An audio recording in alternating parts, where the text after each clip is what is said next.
Hey guys, welcome to our channel. మనం ఎన్నో Egypt mummy movies చూసింటాం, but వాటితో compare చేస్తే ఇది మాత్రం డిఫరెంట్ అనే చెప్పచ్చు. ఈ మూవీ వన్లైనర్ ఏంటంటే, ఒక ఆర్కియాలజిస్ట్ గ్రూప్ ఎవరు కనిపెట్టిని ఒక 3 సైడెడ్ పిరమిడ్ని కనిపెట్టింటారు. దాని లోపల ఏముందని తెలుసుకునే ఆసక్తితో లోపల వెళ్ళకూడదని గవర్నమెంట్ ఆర్డర్స్ వచ్చినా కూడా వెళ్ళింటారు. ఆ పిరమిడ్ లోపల వేసే ఒక్కో అడుగు ఒక్కో ట్రాప్కి దారితీస్తుంది. నిజానికి అక్కడ ఏముంది, వెళ్ళిన వాళ్ళకి ఏమైందని సీట్ ఎడ్జ్లో కూర్చోపెట్టి చెప్పిన మూవీనే ది పిరమిడ్. ఈ మూవీలో మోస్ట్ ఆఫ్ ద సీన్స్ ఎట్లుంటుందంటే, ఏమో మనమే కెమెరా ఎత్తుకొని రికార్డ్ చేస్తే ఎట్లయితే ఫుటేజ్ అంతా కొంచెం కదులుతూ ఉంటుందో అట్లుంటుంది. సో కొంచెం అడ్జస్ట్ చేసుకోండి. మూవీ ఓపెన్ చేస్తే ఈజిప్ట్లోని ఈ 3 పిరమిడ్స్ని చూపిస్తారు. అట్లే అక్కడ సీన్ కట్ చేసి ఆ దేశ ప్రజలు రోడ్ల మీద పడి దేనికోసమో ప్రొటెస్ట్ చేస్తుంటారు. ఎందుకంటే ఆ పక్క తవ్వకాల్లో ఒక 3 సైడెడ్ పిరమిడ్ని కనిపెట్టింటారు. మామూలుగా ఒక పిరమిడ్కి 4 సైడ్స్ ఉంటుంది, బట్ దీనికి మాత్రం 3 సైడ్స్ ఉంటుంది. దాన్ని కనిపెట్టిందే అమెరికన్ ఆర్కియాలజిస్ట్ గ్రూప్.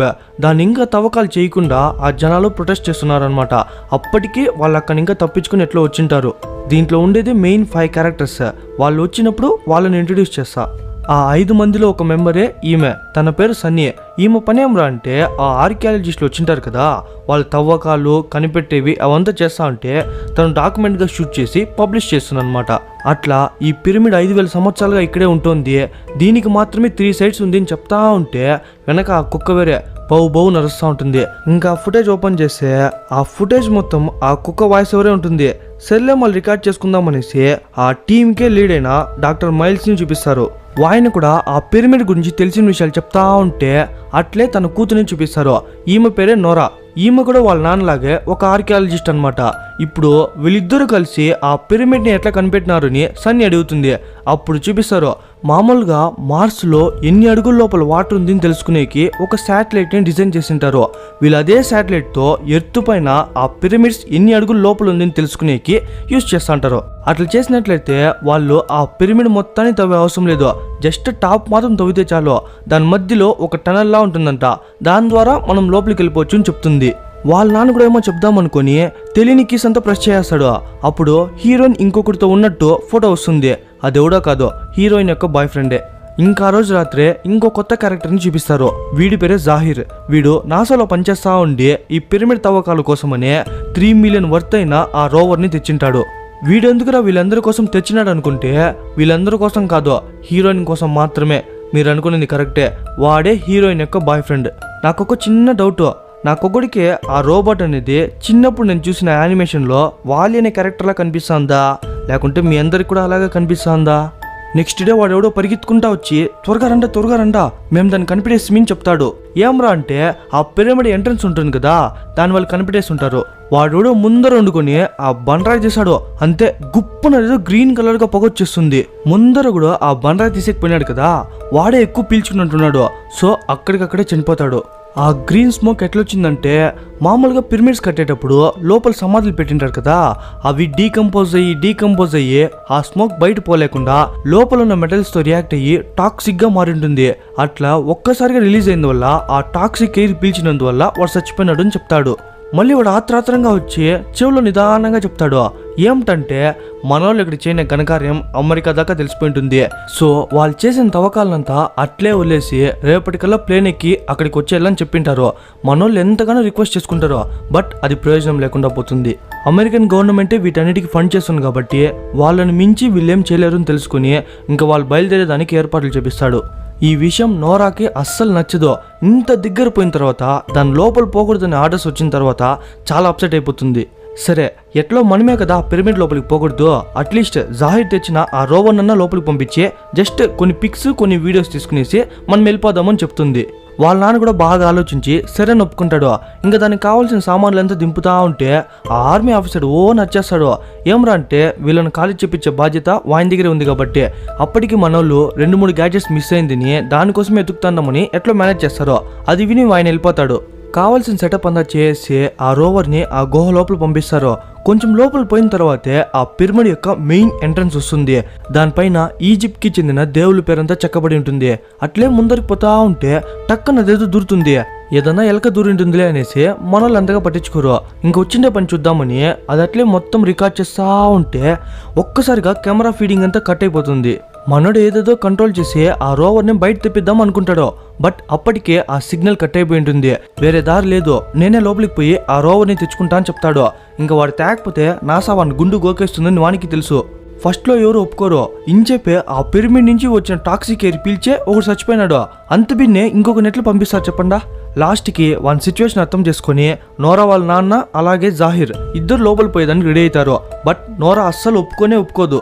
లోపలికి పోయేటట్టుగా అంటే 5 మంది కలిసే పోదాం, ఆ టాక్సిక్ ఎయిర్ని ఇంకా తప్పించుకునేకి ఒక మాస్క్ లాంటిది వేసుకుందాం, దగ్గరే కదా పోయి రోవర్ తెచ్చుకుందామని చెప్తుంది. ఇంకా వాళ్ళ నాన్న దానికి కూడా ఒప్పేసుకుంటాడు. చెప్దాం అనుకుంటే అసలు ఆ గ్రూప్ లో 5th మెంబర్ గురించే మర్చిపోతే వీడే కెమెరామెన్, వీని పేరు ఫిట్జీ.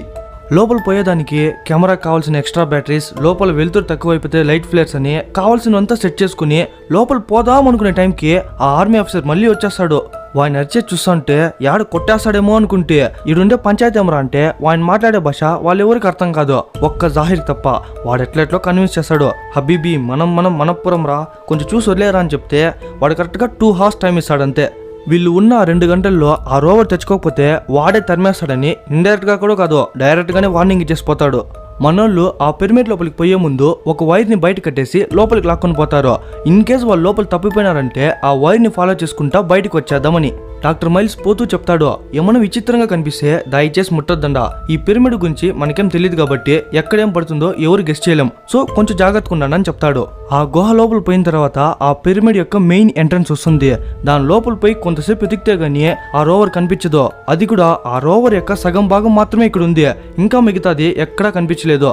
అంతే, ఇక్కడికే జాహిర్ యొక్క సగం ప్రాణం వెళ్ళిపా. ఎట్లో ఇంత దూరం వచ్చినాం కాబట్టి ఆ రోవర్ యొక్క మిగతా పార్ట్స్ కనిపెట్టేసి దాన్ని అట్లా ఇట్లా రిపేర్ చేసి నాసాకి ఇచ్చేద్దాం అనుకుంటాడు. సో మిగతా పార్ట్స్ కోసం వెతుకుతా ఉంటే అప్పుడు ఆ కెమెరామెన్ ఫిట్జీ ఉన్నాడు కదా, వాడు సీలింగ్ పైన ఒక మనిషి దూరేంత హోల్ ని చూపిస్తాడు. ఆ పిరమిడ్ యొక్క అప్పర్ పోర్షన్ ని అపెక్స్ అంటారు. మనోళ్ళు ఇన్ని రోజులు ఈ పరిశోధన చేసిండేదే ఆ అపెక్స్ లో ఏముందని తెలుసుకోవాలనే. ఇప్పుడు కావాల్సింది కళ్ళు ముందరున్నప్పుడు ఎవరు వదులుకుంటారు చెప్పండా? అఫ్ కోర్స్ అందరూ పైకి వెళ్ళిపోతారు. అక్కడ పైకి పోయి చూస్తే గుప్త నిధులు ఏముండవు కానీ ఆ కాలంలో యుద్ధంలో ఉపయోగించిన ఆయుధాలు ఉంటాయి. అప్పుడు వాళ్ళు తెచ్చుకున్న లైట్స్ అంతా ఆఫ్ చేసి నోరా ఇంకో లైట్ ఇస్తుంది. దాంట్లో బ్లడ్ మార్క్స్ అంతా కనిపిస్తుంది. సరేని ప్రూఫ్ కోసమని ఎత్తి పెట్టుకుంటారు. దాని తర్వాతే గమనిస్తారు బయటని ఇంకా వాళ్ళొక వైర్ని అటాచ్ చేసి లోపలికి తెచ్చినారు కదా, అది ఎట్లో కట్ అయిపోయి ఉంటుంది. నువ్వే కట్ చేసి ఉంటావు, నువ్వే తొక్కేసి ఉంటావు, వాళ్ళే వాగ్దానం చేసుకుంటా ఉంటారు. సరే మనం ఎట్లో ఎక్కువ దూరం రాలే కాబట్టి కింద పోతే మనకు ఒక ఐడియా వస్తుంది అని చెప్పి అందరు కింద దిగుతారు. అప్పుడే వాళ్ళందరికీ ఒక షాక్, వచ్చిండే దారి ఏది మర్చిపోతారు. ఎందుకంటే ఆ 4 దారులు అనేది అన్నీ ఒకేలా ఉంటాయి. అప్పుడు నోరా ఈ దారే కరెక్ట్ అని చెప్పి ఆ దారిలో పిలుచుకొని పోతుంది. వాళ్ళు పోతా లాస్ట్కి వీళ్ళు ఎక్కడైతే స్టార్ట్ అయినారో అక్కడికే ఎండ్ అవుతారు. మళ్ళీ వచ్చిండే ప్లేస్కి వచ్చేస్తారు. సరే ఈసారి రైట్ సైడ్ పోదామనేసి రైట్ సైడ్ పోతారు. అక్కడ పోతే అదో డెడ్ ఎండ్. అదే కాకుండా ఆ రూమ్ లో ఆ రోవర్ ఉంటుంది కదా, వాటి మిగతా పార్ట్స్ కనిపిస్తుంది. మనోడు దాన్ని చూస్తా ఉంటే పైన ఇంకా ఆ సీలింగ్ రాలుతా వస్తుంది. వెంటనే ఆ రూమ్ యొక్క ఫ్లోరింగ్ మొత్తం చీలిపోతుంది. ఒక్క అడుగు బలంగా వేసినా కూడా ఆ ఫ్లోరింగ్ మొత్తం పడిపోతుంది. అయినంత వరకు మనోళ్ళు నిదానంగా ఆ క్రాక్స్ పైన కాలు పెట్టకుండా వస్తా ఉంటారు. అప్పటికే ఆ ఫ్లోరింగ్ మొత్తం చీలిపోయి దమ్ముని కింద పడతారు. ఎట్లో అంత హైట్ ఇంకా కింద పడినా కూడా చేతులు కాలు ఫ్రాక్చర్ అవ్వడం కానీ ఎక్సెట్రా ఏం కాలేదు. అంతా చిన్న గాయాలతో బయటపడింటారు. అట్లా చెప్పి నోరు మూస్తునో లేదో జాహిర్ పైన పెద్ద బండరాయే పడుతుంది. యాడు చనిపోయినాడేమో అనుకుంటే బట్ లక్కీగా కాలు మీద మాత్రమే పడింటుంది. అప్పటికి 4 ట్రై చేస్తారు ఆ బండరాయి ఎత్తేకి. అది 10 మంది వచ్చినా కూడా ఎత్తే కాదేమో, అంత వెయిట్ ఉంటుంది. ప్రస్తుతానికి వానికి పెయిన్ కిల్లర్స్ ఇచ్చి కూల్ అని చెప్పిస్తారు. ఇప్పుడు వానికి హెల్ప్ చేయాలంటే ఖచ్చితంగా వీళ్ళు 4 వల్ల కాదు, బయట ఇంకా ఎవరన్నా వస్తేనే అవుతుంది. సో ఎగ్జిట్ పాయింట్ ఎక్కడుందని వెతుకుతా ఉంటే ఒక టనల్ లాంటిది పైకి కనిపిస్తుంది. సన్నీకి ఇలాంటివంతా ఎక్కి అలవాటు కాబట్టి తనే వాలంటరీగా ఎక్కి ఎవరైనా పిలుచుకోసానని చెప్పి తన పైకి ఎక్కుతుంది. అట్లా టాప్ కి పోయిన తర్వాత అక్కడ ఒక టనల్ ఉంటుంది. దాని లోపల ఏముంది అని చూస్తా ఉంటే అదేదో ఒక విచిత్రమైన క్రియేచర్ వచ్చి మొగం మీదే గిరేస్తుంది. అక్కడి ఇంకా దమ్ముని కింద పడుతుంది. ఏమైంది అని మనోళ్ళు అడుగుతా ఉంటే సన్నీ సరిగ్గానే చెప్పదు. ఎందుకంటే తను సరిగ్గా చూసింటేనే కదా అక్కడ మొత్తం చీకటిగా ఉంటుంది. బట్ అదేదో క్రియేచర్ మాత్రం తన మొగం మీద గిరిందనే విషయం మాత్రం చెప్తుంది. కానీ ఖచ్చితంగా చెప్తుంది ఆ క్రియేచరే ఆ రోవర్ని ఏమైనా చేసి ఉంటుంది అని. ఇప్పుడు కనిపెట్టిన దారిలోనూ వెళ్ళలేం. అక్కడ ఏ క్రియేచర్ ఉందో ఎట్లుందో తెలియదు కాబట్టి అట్లీస్ట్ వచ్చిన దారిలో పోదాం అనుకున్నా అది అందనంత ఎత్తులో ఉంది. వేరే దారి కోసం చూస్తా ఉంటే అప్పుడు అదే ఛాంబర్లో ఒక సైడ్ కొయ్యలంతా పెట్టేసి ఆ ఎంట్రన్స్ నే బ్లాక్ చేసినట్టు చూపిస్తారు. ఆ సింబల్స్ అంతా నోరా వాళ్ళ నాన్న డీకోడ్ చేసి ఆ డోర్ ని ఓపెన్ చేయడం అనేది డేంజర్ అని చెప్తాడు. వాళ్ళకి ఆ దారి వద్దనుకుంటే 16 దారులు ఏమన్నా ఖాళీగా ఉందా? ఉండేది ఆ ఒక్కదారే. ఓపెన్ చేయండి ఆ ఎంట్రన్స్ మొత్తాన్ని క్లియర్ చేసి ఆ బండరా ఎత్తి కింద దింపుతారు. నోరా వెళ్లే ముందు జాహిర్కి ధైర్యం చెప్పేసి ఖచ్చితంగా నీకోసం తిరిగి వస్తాము అని చెప్పి ఒక లైట్ ఇచ్చేసి వెళ్ళిపోతుంది. ఆ దారిలో పోతా ఉంటే ఆ ఆర్మీ ఆఫీసర్ ఉన్నాడు కదా, వాడి వాయిస్ వినిపిస్తుంది. మేము ఇక్కడున్నాం అని చెప్తా ఉంటే అట్లే వెనుక సైడ్ ఆ జాహిర్ ఏమో చచ్చిపోయేటప్పుడు అరుస్తాడు చూడండి, అట్లా అరుస్తాడు. ఇంకా మనల్ని పరిగెత్తా అక్కడికి పోయి చూస్తే అంతే, వాడి కాలు తప్ప ఇంకేం అక్కడ ఉండదు. బట్ ఎవరన్నా లాక్కొని పోతే రక్తం నేలకంతా పూసుకుంటుంది కదా, అట్లా సన్నీ ఎక్కి కింద పడి ఉంటుంది చూడండి, ఆ టనల్లోకి పోయింటుంది ఆ రక్తం మరకలంతా. ఇంకా ఎంత ఏడ్చుకున్నా జాహిర్ రాడని చెప్పేసి అట్లీస్ట్ మనమన్నా బయటపడదామని హీరోయిన్ని కన్విన్స్ చేసి మరీ పిలుచుకొని పోతాడు. వాళ్ళు మిగతా ఇద్దరి దగ్గరికి పోయింటే జాహిర్కి ఏమైంది అని అడుగుతారు. వాళ్ళు జరిగిన విషయం చెప్పకుండా వాడికి వాడే రాయి ఎత్తేదాన్ని ట్రై చేసి అది వానిపైనే దొర్లి చనిపోయినాడు అని చెప్తారు. వాళ్ళకేమన్నా చూడా, వాళ్ళకు కూడా వినిపించింది కదా జాహిర్ చచ్చిపోయినట్టు వచ్చింది. ఇంకంతే సన్నీకి పిచ్చలేస్తుంది. ఎవరిని తిడుతుంది, ఎందుకు తిడుతుంది కూడా అర్థం కాదు. ఎవరినంటే వాళ్ళని తిట్టేస్తుంది. లాస్ట్కి ఆ కెమెరామెనే సమాధాన పరుస్తాడు, మనం ఇట్లా అరుచుకుంటా పోతే ఎవరు బయటికి పోము, అట్లీస్ట్ ఇప్పుడన్నా యూనిటీగా ఉండి చూడండి, మనం బయట పోయేదానికి ఛాన్స్ ఉంది అని చెప్తాడు.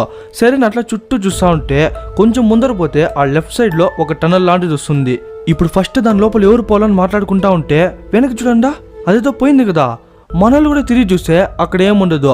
సరేనే ఫస్ట్ ఫిడ్జ్ అయిపోతాడు.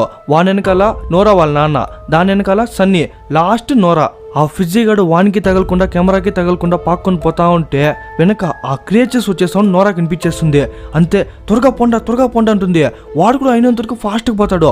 ముందర చూస్తే ఆ సోల్జర్ అంతే, వెంటనే వాళ్ళందరినీ బయట లాగేసి గన్ ఎత్తుకుని పట్టుని కలుస్తాడు.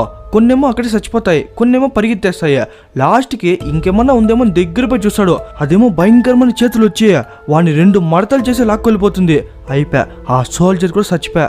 వీళ్ళు భయపడుకుని లైట్లంతా ఆఫ్ చేసి ఒక 10 నిమిషాల దాకా గప్చుప్ అయిపోతారు. కొంతసేపు తర్వాత లైట్లు ఆన్ చేసి ఆ పక్క ఈ పక్కన చూస్తూ ఉంటే అప్పుడే సన్నీని చూపిస్తారు. తన మొగానికి గీరి ఉంటుంది కదా, ఆ ఇన్ఫెక్షన్ అనేది కొంచెంగా స్ప్రెడ్ అవుతా వస్తుంది. ఇక్కడ నోరా వాళ్ళ నాన్న ఆ గోడ పైన ఉన్న సింబల్స్ని బట్టే ఒక స్టోరీ లాంటివి చెప్తాడు. అదేమిటంటే మామూలుగా మనుషులు చనిపోయినప్పుడు ఇక్కడికి తీసుకొస్తారు. ఇక్కడ ఒసిరిస్ అనే ఈజిప్షియన్ గాడ్, అలాగే మిగతా జడ్జెస్ ఉండేవాళ్ళు. వారి ముందర అనుబిస్ అంటే ఆయన ఒక గాడ్ ఆఫ్ డెత్ అనమాట. ఈ అనుబిస్ ఏం చేస్తాడంటే ఆ పర్సన్స్ యొక్క గుండెను తూకం వేస్తాడు. ఆ గుండె ప్యూరిన్ తేలితే వాళ్ళని ఆఫ్టర్ లైఫ్ కి ప్రమోట్ చేస్తారు. అంటే చావే లేకుండా బతకడం అన్నమాట. మనుషులకి ఇదే ఫైనల్ స్టేజ్ అని చెప్తా ఉంటే కథంతా బాగానే ఉంది వినేకి. బట్ మనం కొంతసేపు ఇక్కడే ఉంటే మనకు కూడా ఇదే ఫైనల్ స్టేజ్ అయిపోతుంది. ఆ క్రియేచర్స్ ఆ పక్క అయితే పోయిందో మనం కూడా ఆ పక్కే పోదాం రండా అని చెప్పి అందరూ ఆ పక్కే పోతారు. ఆ నలుగురు లోపలికి వచ్చిన తర్వాత అది సింహమో పులో నోరు తెచ్చుకున్నట్టు ఉంటుంది. అప్పుడు నోరా వాళ్ళ నాన్న తెలియకుండా అదేదో రాయిని ముడతాడు. అది దమ్ముని కింద పడేసరికి మెయిన్ ఎంట్రన్స్ క్లోజ్ అయిపోతుంది. ఇప్పుడేం జరుగుతుందిరా అని చుట్టూ చూస్తూ ఉంటే ఆ సింహమో పులో ఉంది కదా, దాని నోటిని ఇంకా సన్నగా ఇసుక పడతా ఉంటుంది. ఒక్కసారిగా అన్నిటిని ఇంకా ఎక్కువ ఇసుక పడేసరికి వాళ్ళకి అర్థమైపోతుంది ఇంకొంతసేపు అక్కడే ఉంటే ఆ ఇసుకలోనే మునిగి చనిపోతారని ఓన్ పరిగెత్తారు. ఇక్కడ సన్నీ ఊరికి ముందు పరిగెత్తుంది బతికేద్దామనే. బట్ అన్ఫార్చునేట్లీ అది డెడ్ ఎండ్. అక్కడ కాలు జరి కింద పడిపోతుంది. పోనీలే ఫ్లాట్ ఏరియా అనుకుంటే పాపం అవంతా ముళ్ళ ట్రాప్. తనే కింద పడి ఒళ్ళంతా పంచర్ అయి పడి ఉంటే ఆ క్రియేచర్స్ ఓ పక్క, కాళ్ళో పక్క, చెయ్యో పక్క, గొంతో పక్కన కొరికి తింటా ఉంటాయి. ఇక్కడ హీరోయిన్ తన వల్ల రాలేక ఆ మట్టిలో మునిగిపోతుంది. లాస్ట్కి వాళ్ళ నాన్న లాగేసరికి ఎట్లో బయటకు వచ్చేస్తుంది. వీళ్ళిద్దరూ వచ్చి చూసేనే సన్నీ పరిస్థితి అర్థమవుతుంది. వెంటనే ఆ ఫ్లేర్ ఎత్తి కిందేస్తారు. ఆ వెలుతురికి ఆ క్రియేచర్స్ అంతా వెళ్ళిపోతుంది. ఒక తాడు యూజ్ చేసి కింద చూస్తే తన చేతులకి, కాళ్ళకి, తొడకి, మెడకి అన్ని చోట్ల గుచ్చుకుంటుంది. మనోళ్ళు ముగ్గురు ఒక పక్కన నిదానంగా లిఫ్ట్ చేస్తారు. ఆ నొప్పి ప్రాణం పోతుంది. లాస్ట్కి అట్లే కింద దింపేస్తారు. ఆ టైంలో హెవీగా బ్లీడింగ్ అవ్వడంతో ఒక్కసారిగా ఫిట్స్ వచ్చి అక్కడికక్కడే చనిపోతుంది. ఆ ఫ్లేర్ లైటింగ్ కూడా కొంతసేపటి కారిపోతుంది. అది లేకుంటే ఆ క్రియేచర్స్ ఎప్పుడు వస్తాయని ఎవరు చెప్పలేరు. సో ఎంత త్వరగా అయితే అంత త్వరగా అక్కడి నుంచి ఎస్కేప్ అయిపోవాలా. వాళ్ళకున్నది వాళ్ళు ఎదుర్కొన్న ఒకే ఒక దారి మాత్రమే. దాంట్లో ట్రావెల్ చేసుకుంటా పోయి ఎక్కడొస్తారంటే ఆ ఆర్మీ ఆఫీసర్ని ఒక క్రియేచర్ 2 మడతలుగా పట్టి లాక్కు వెళ్ళిపోయింటుంది చూడండి, ఆ ప్లేస్కి వచ్చేసి ఉంటారు. అక్కడ కూడా ఆ రోవర్ యొక్క ఇంకొన్ని పార్ట్స్ ఉంటుంది. లక్కీగా అది పనిచేస్తూ ఉంటుంది కాబట్టి ఆ కెమెరామెన్ ఒక ఐడియా ఇస్తాడు. అదేంటంటే ఆ రోవర్ ఇప్పుడు మూవ్ అవ్వలేదు, బట్ మనం దాని ద్వారా మన మెసేజ్ని బయట ఉన్న మానిటర్స్కి ట్రాన్స్ఫర్ చేయొచ్చు అని చెప్తాడు. వాడు అనుకున్నట్టుగానే డాక్టర్ మైల్స్ని రికార్డ్ చేస్తాడు. ఆయన ఇక్కడ జరిగిన విషయం అంతా దాంట్లో చెప్పి, అలాగే ఇక్కడ ఒక క్రియేచర్ ఉంది, అది మనుషుల్ని వేటాడి చంపేస్తా ఉంది, మీరు ఎవరిన ఇక్కడ వచ్చేటట్టుగా అంటే ఖచ్చితంగా గన్స్ తెండా అని చెప్తాడు. వీడియో ఎట్లా పంపించేస్తుంటారో, బట్ వాళ్ళు ఎప్పుడు చూస్తారో ఎప్పుడు వస్తారో ఎవరికి తెలియదు. అంతవరకు వీళ్ళు ఇక్కడ వెయిట్ చేయలేరు. సో ఆ రూమ్ లో అట్లా ఇట్లా తిరుగుతా ఉంటే ఆ గోడలో మాత్రం ఏమో ఎయిర్ వచ్చిపోతున్నట్టు ఒక ఫీల్ ఉంటుంది. ఖచ్చితంగా ఆ గోడ వెనకాల ఏమో ఉందని గెస్ చేస్తారో. అప్పుడు ఆ డాక్టర్ అట్లా ఇట్లా చేపెట్టి ఒక బటన్ ప్రెస్ చేస్తాడు. అప్పుడు ఆ గోడే ఒక డోర్ లా ఓపెన్ అవుతుంది. ఆ డాక్టర్ కి ఇట్లా వాటిపైన ఏమన్నా కొంచెం ఐడియా ఉండిండొచ్చు. ఇంకో విషయం ఆలోచించండా, ఆ ఆర్మీ ఆఫీసర్ ఏమన్నా గాల్లో తేలుకొని వచ్చినాడా, వాడు కూడా ఇట్లా దారిలోనే వచ్చింటాడు. మేబీ ఇది అవుట్ సైడ్ ఏమన్నా దారేమో అని ఒక చిన్న గెస్ తో పోతారు. ఆ పిరమిడ్ యొక్క టాప్ పోర్షన్ లో ఎంట్రీ ఇచ్చిన వాళ్ళు ఇప్పుడు ఆ పిరమిడ్ యొక్క బాటమ్ పోర్షన్ లో ఉన్నారు. చూడండా, ఆ ముందరే ఆ సమాధి కూడా ఉంది. వాళ్ళు కూడా కన్ఫర్మ్ చేసుకునేస్తారు ఖచ్చితంగా ఇక్కడి నుంకనే బయటికి పోయేదారు ఉంది. అప్పుడు ఆ సమాధి వెనుక ఇంకో శవం ఉంటుంది. అది మాత్రం ఆ టైంకి చెందిన బాడీలా లేదు, ఎందుకంటే ఆ శవం పైన షర్టు ప్యాంట్ ఉంది కాబట్టి. అంటే వీళ్ళొక్కరే కాదనమాట ఈ 3 సైడెడ్ పిరమిడ్ ని కనిపెట్టింది. దీనికి ముందే వీళ్ళు కూడా కనిపెట్టినారు. ఆ శవానికి ఉన్న ఉంగరాన్ని బట్టే వాడెవడని హీరోయిన్ చెప్తుంది. వీళ్ళెవరంటే గ్రేవ్ రాబర్స్ అనమాట. మామూలుగా ఎవరన్నా గొప్ప రాజు రాణి చనిపోయినప్పుడు వాళ్ళ గోల్డ్ ఆర్నమెంట్స్ తో సహా వాళ్ళని పూడ్చిపెట్టేసేవాళ్ళు. ఆ గోల్డ్ కోసమనే ఇలాంటి దొంగలు నైట్ టైంలో వచ్చి ఆ సమాధిని తవ్వి ఆ గోల్డ్ ని దొంగతనం చేసేవాళ్ళు. ఆ లెక్కలో ఈ పిరమిడ్ లోపల కూడా దొంగతనం చేసేకి వచ్చింటాడు. బట్ ఏదో కారణాల వల్ల చనిపోయి ఉంటాడు. ఎట్లో మహానుభావుడికి డైరీ రాసే అలవాటు ఉంటుంది. ఆ బుక్ అనేది 1987 కి చెందిన బుక్ అంట. వాడికి కూడా మనోళ్ళకి ఎట్లయితే జరిగిందో అట్లే జరిగింటుంది. ఫస్ట్ ఎంట్రన్స్ బ్లాక్ అయిపోయి ఉంటుంది, సెకండ్ దారి తప్పిపోయింటారో, థర్డ్ వన్ మాత్రం వీడు తెలివిగా బయట ఎగ్జిట్ కనిపెట్టేసి ఉంటాడు. అది ఎక్కడంటే బరియల్ ఛాంబర్ అని రాసింటాడు. అది మరెక్కడో లేదో, వాళ్ళు ఇప్పుడున్నారు కదా దాన్నే బరియల్ ఛాంబర్ అంటారు. సరే అట్లయితే ఇక్కడే ఎక్కడో ఎగ్జిట్ ఉంది అని చెప్తా ఉంటే టక్కున ఒక చెయ్యి వచ్చి లోపల ఇంకా గుండెని బయటికి తీసుకొస్తుందా. ఆ భయంతో ఫిడ్జి నోరాను కూడా లాక్కొచ్చేస్తాడు. లాస్ట్కి వచ్చి చూస్తే అక్కడ ఒక గోడలా ఉంటుంది. అది కూడా ఒక రకమైన డోర్ అనుకోండా, బట్ అదేదో ప్రెస్ చేస్తేనే కదా ఆ డోర్ ఓపెన్ అయ్యేది. అది వీళ్ళిద్దరికి తెలీదు. నోరాకి వాళ్ళ నాన్న ఉన్నంతసేపు ఎట్లో అట్లా బయటికి వెళ్ళిపోదామని ఒక హోప్ ఉంది. బట్ ఇప్పుడు వాళ్ళ నాన్న కూడా పోయిన తర్వాత ఉన్న హోప్ కూడా పోతుంది. ఆ ఫిడ్జీకి గిల్టీనెస్ వచ్చేస్తుంది. అదేదో క్రియేచర్ నన్ను చంపేకి ట్రై చేస్తుంది, బట్ దాని ముఖం నేను ఇప్పటికీ చూడలేదు. అట్లీస్ట్ ఇప్పుడన్నా దాన్ని రికార్డ్ చేస్తాను, దాన్ని వెతుక్కొని పోతాను అని చెప్తాడు. ఏమో రికార్డ్ చేసి ఆ టేప్ ని పబ్లిష్ చేసి కోర్టులో కొట్టేద్దామని కాదు, అట్లీస్ట్ ఆ టేప్ అనేది ఇంకెవరికైనా దొరికినా కూడా ఆ క్రియేచర్ ఎలాంటిది, దాన్ని ఎట్లా చంపాలనేది ఒక ఐడియా వస్తుందని. నేను ఇంకా ఆ ఫిడ్జీ గడు బ్రైట్ గా లైట్ వేసుకొని పోతాడేమో అనుకుంటే పర్లే, తెలివిగా నైట్ మోడ్ వేసుకొని పోతాడు. దాన్ని వెతుక్కొని నిదానంగా వెళ్తా ఉంటే ఒక రూమ్ లో కనిపిస్తుంది. అది ఎట్లుంటుందంటే బాడీ మొత్తం మనిషిలాగాను, అలాగే దాని తల మాత్రం ఒక జంతువులా ఉంటుంది. అక్కడ మ్యాజిక్ కెమెరా అంటే నోరా వాళ్ళ నాన్న గుండె బయటికి తీసినా కూడా అతను ఇంకా ప్రాణాలతోనే ఉంటాడు. ఆ గుండె ఎత్తి ఒక త్రాసులో బరువు చెక్ చేస్తుంది. ఆ గుండె అనేది ఈక్వల్ గా బ్యాలెన్స్ అవ్వకపోవడంతో ఆ గుండెనే తినేస్తుంది. అప్పుడే వాళ్ళ నాన్న చనిపోతాడు. టక్కని వీని పక్క తిరిగేసరికి వాడు దాక్కునేస్తాడు అనుకోండా, బట్ అది వెళ్లే దారి ఎట్లుంటుందంటే ఆ పక్కే నోరా దాక్కుంటుంది. అది వస్తా అంటే హీరోయిన్ గమనిస్తుంది. ఎక్కడ ఊపిరి పీల్చుకుంటే సౌండ్ వస్తుందేమో అని ఊపిరి కూడా బిగపట్టుకుంటుంది అది పోయేదాకా.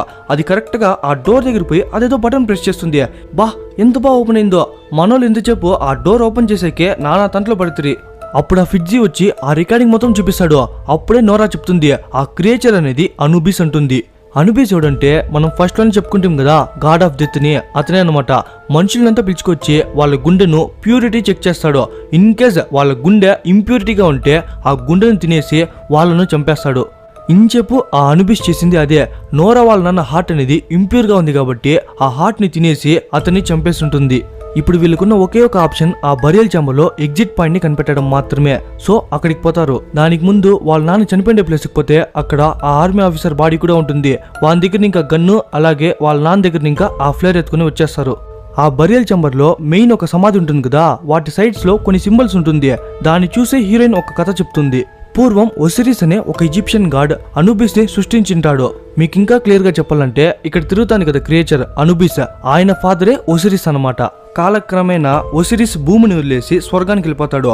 అనుబిస్ కూడా ఒసిరిస్ తో వెళ్దాం అనుకుంటాడు. బట్ అతని హార్ట్ ఇంప్యూరిటీ వల్ల అతను వెళ్ళలేకపోతాడు. అప్పటి నుంచి ఒక ప్యూర్ హార్ట్ కోసం ఎన్నో వేల లక్షల మంది జనాలను చంపేసింటాడు అనుబిస్. ఆ దారుణం భరించలేక ఆ ఈజిప్షియన్సే వాళ్ళ సొంత దేవుని వదిలించుకోవాలని ఒక 3 సైడెడ్ పిరమిడ్ ని కట్టి దాంట్లో ఆ అనుబిస్ ని బంధించి ఇంకెప్పుడు బయట రానికుండా 600 అడుగుల లోపల పుచ్చింటారు. అప్పుడే వాళ్ళిద్దరికి అర్థమవుతుంది అసలు అది పిరమిడే కాదు, ఆ అనుబిస్ ని బంధించిన ఒక ప్రిజన్ లాంటిదని. ఇప్పుడు నోరా డీకోడ్ చేసిన డీటెయిల్స్ అలాగే ఆ బుక్ రెఫరెన్స్ అన్ని కలిపి చూస్తే ఆ 6 టనల్స్ లో ఏదో ఒక టనలే ఎగ్జిట్ అయింటుంది అని చెప్తుంది. వీళ్ళు ఒక్కో టనల్ ని చెక్ చేస్తా ఉంటే అంతలోపు ఆ అనుబిస్ వచ్చి వీళ్ళ గుండెల్ని కేజీలకు అమ్మేస్తాడు. సో ఏదో ఒకటి కరెక్ట్ గా త్వరగా కనిపెట్టాలా. అట్లా అక్కడ ఉన్న స్టార్స్ ఇంకొన్ని సింబల్స్ అవన్నీ డీకోడ్ చేసి చూస్తే కరెక్ట్ టనల్ ని కనిపెట్టేస్తుంది. సరే నువ్వు ఫస్ట్ పద అని చెప్పి తన చేతి కెమెరా ఇస్తాడు. నెక్స్ట్ ఫిడ్జీ ఎక్కుతాడు. అట్లా ఇద్దరు పోతా ఉంటే ఒక్కసారిగా ఆ అనుబిస్ పైకి ఎక్కుతా వస్తాడు. వీళ్ళు ఫాస్ట్ గా ఎక్కుతారు. మధ్యలో మనోడు గన్తో కూడా షూట్ చేస్తాడు. బట్ దానికి ఒక్క బుల్లెట్ కూడా తగలదు. నువ్వన్నా బయటికి పోనోరా అనేసి మనోడే దానిపైన పడిపోతాడు. తను కూడా ఆత్రాత్రంగా పైకి ఎక్కుతా ఉంటే చెయ్యి స్లిప్ అయిపోయి ఒక 10 అడుగుల దాకా కిందకి పడిపోతుంది. వెంటనే అనుబిస్ నోరాన్ని పట్టేస్తుంది. ఒక్క సెకండ్ కూడా ఆలోచించకుండా ఆ ఫ్లేర్ అంటించి దాని గొంతు మీదే పెట్టేస్తుంది. ఆ మంటకి అది కింద పడిపోతుంది. ఎట్లో కష్టపడి పైకి వచ్చేస్తుంది. ఇంకొన్ని అడుగులు వేస్తే బయటికి వెళ్ళిపోవచ్చు అనుకునే టైంకి మళ్ళీ అనుబిస్ వచ్చి లాక్కు వెళ్ళిపోతాడు. కళ్ళు తెరిచి చూస్తే వాళ్ళ నాన్నని ఎట్లయితే కట్టేసిందో అట్లే కట్టేసి ఉంటుంది. అట్లే తన కింద ఆ ఫిడ్జీ గాడు ఉంటాడు.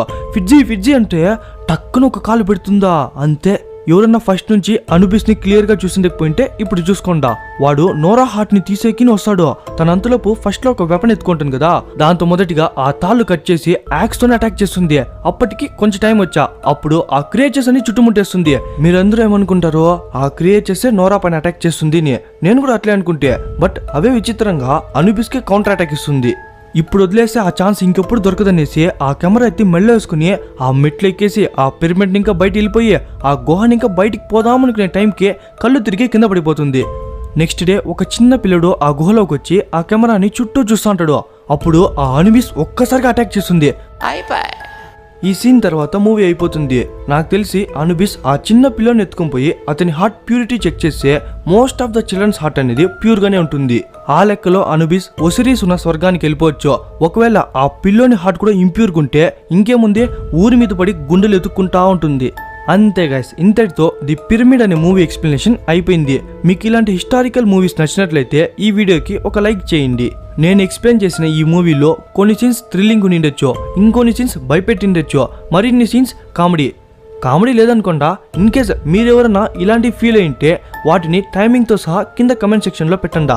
నేను కూడా చూస్తా నా ఛానల్ కంటెంట్ ఎట్లుందని. అలాగే మన ఛానల్ యొక్క official Insta and Facebook IDs link కింద డిస్క్రిప్షన్లో అండ్ ఫస్ట్ కమెంట్లో పిన్ చేసా, పోయి మర్చిపోకుండా ఫాలో చేసుకుంటా. అలాగే మీరు మూవీస్ ఛానల్కి ఫస్ట్ టైం వచ్చినట్లయితే మర్చిపోకుండా సబ్స్క్రైబ్ చేసి బిల్ నోటిఫికేషన్ ఆన్ చేసుకున్నారంటే అందరికన్నా ముందు నేను సంవత్సరంలో పెట్టే ఒక వీడియోనా మీ మొబైల్కి చేరుతుంది.